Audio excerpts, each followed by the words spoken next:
Hey there, Bills Mafia! You already know what time it is. We're back with another exclusive update straight from Orchard Park. The Buffalo Bills are working hard to sharpen every edge, plug every hole, and elevate this roster to championship. Form. Every day at OTAs, every rep in practice, every move this front office makes, it's all part of the journey to bring a Lombardi trophy to Buffalo. And trust me, today's story could have major implications on that goal. Before we dive into this big development, make sure you smash that like button and hit subscribe if you haven't already. It really helps the channel grow and keeps you in the loop with the latest and greatest from your Buffalo Bills. Let's get into it. So here's what's going on. The Bills made a splash this offseason when they signed Pro Bowl edge rusher Joey Bosa to a one-year, $12.6 million deal. A major move to beef up the pass rush and add veteran firepower next to Greg Rousseau. The idea was simple: bolster a defense that could hang with the best in the league. But there's been a hiccup. During OTAs, Bosa suffered a calf injury while working out. Now, given his recent injury history, he's missed 23 games over the past 3 seasons. This news has naturally raised some eyebrows. Buffalo's putting him on ice until further notice, and while the hope is that Bosa will be ready for the season, the front office might already be thinking about insurance. Enter Za'Darius Smith. Sports Illustrated's Gilberto Manzano just released a list of the top remaining NFL free agents and their best team fits. Coming in at number 6 on that list, you guessed it, Za'Darius Smith, with the Buffalo Bills labeled as the ideal landing spot. Smith is no scrub. He's a 3-time Pro Bowler with 69 career sacks and a reputation as a high-motor impact edge rusher. Last year, even after being traded from the Browns to the Lions mid-season, he still racked up 9.0 sacks and didn't miss a single game. That's the kind of reliability Buffalo could use right now. He might not be in his prime anymore. He turns 33 this September. But Smith proved in 2024 that he's still got gas in the tank and the ability to contribute to a contender. And with Bosa's status now in question, the Bills could seriously benefit from his experience and versatility. But wait, Bills Mafia, that's not all the roster buzz this week. Curtis Samuel is entering year 2 in Buffalo, and let's be honest, his first season didn't exactly set the world on fire. He caught just 31 passes for 253 yards and a single touchdown across 14 games. That's WR111 in standard fantasy formats. Not what you want to see from a guy brought in to give Josh Allen another weapon. Now, head coach Sean McDermott says he expects more from Samuel in 2025, and there's optimism that with a better grasp of the system and better health, he could carve out a real role. And to be fair, Samuel did show some signs late in the year. 7 catches in week 18 and 2 playoff touchdowns. But here's the thing, the wide receiver room in Buffalo is stacked. We're talking Keon Coleman, Khalil Shakir, Elijah Moore, Caden Prather, Joshua Palmer, Laviska Shenault Jr., Tyrell Shavers, and yes, Curtis Samuel. That's a deep competitive group. There are only so many spots available. Samuel is going to need a huge camp to stay in the mix, and from a dynasty fantasy football perspective, Samuel's stock is ice cold.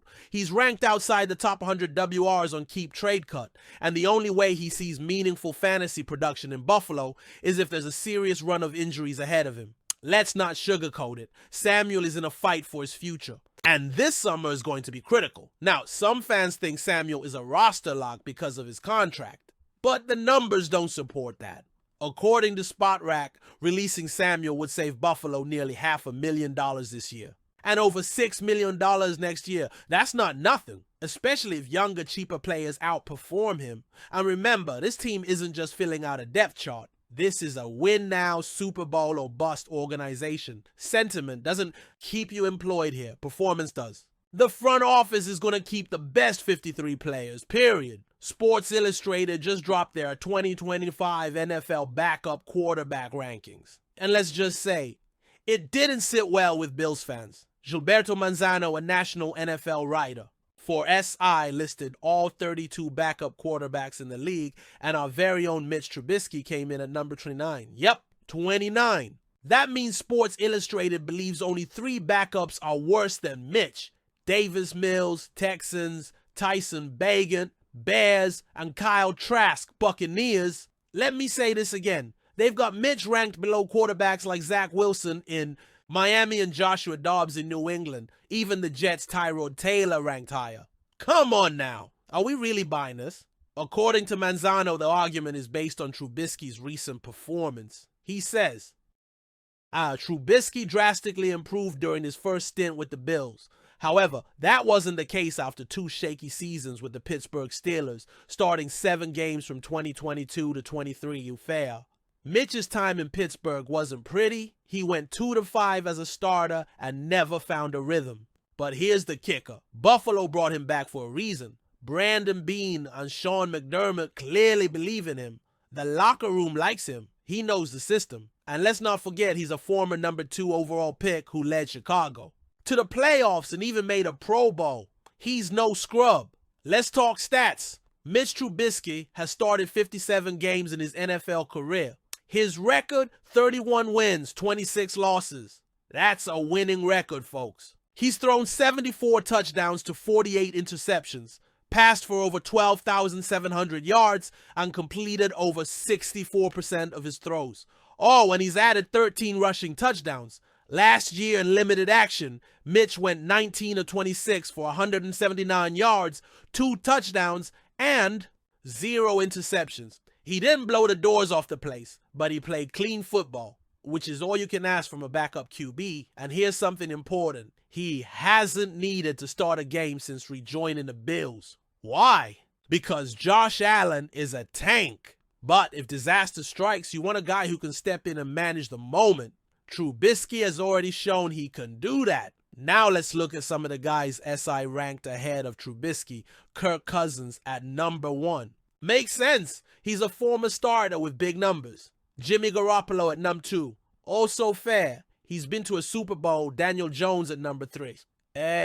Depends on how you feel about turnovers. But when you see names like Zach Wilson, who completely flamed out with the Jets, or Joshua Dobbs, who's been on more teams than we can count, it starts to feel like Trubisky is getting snubbed. He's done more in this league than most of these guys, and still gets treated like an afterthought. Let's zoom out for a second and look at the AFC East. None of the division rivals landed in the top 10 of the backup QB rankings, which speaks volumes. Here's how they stacked up: Dolphins, Zach Wilson, no. 15 Jets, Tyrod Taylor, no. 18 Patriots, Joshua Dobbs, no. 24 Bills, Mitch Trubisky, no.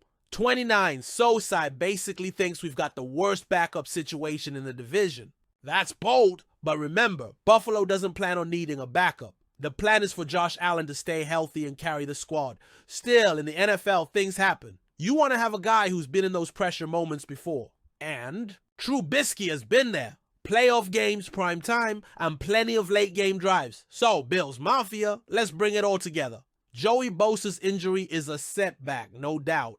But it might open the door for a savvy veteran signing like Zadarius Smith. Someone who could keep the pass rush steady and give Buffalo the depth it desperately needs on the edge. Meanwhile, the battle at wide receiver is heating up. And Curtis Samuel's future with the team is hanging in the balance. He's got the talent, but this isn't college anymore. It's time to deliver or step aside. Now I want to hear from you.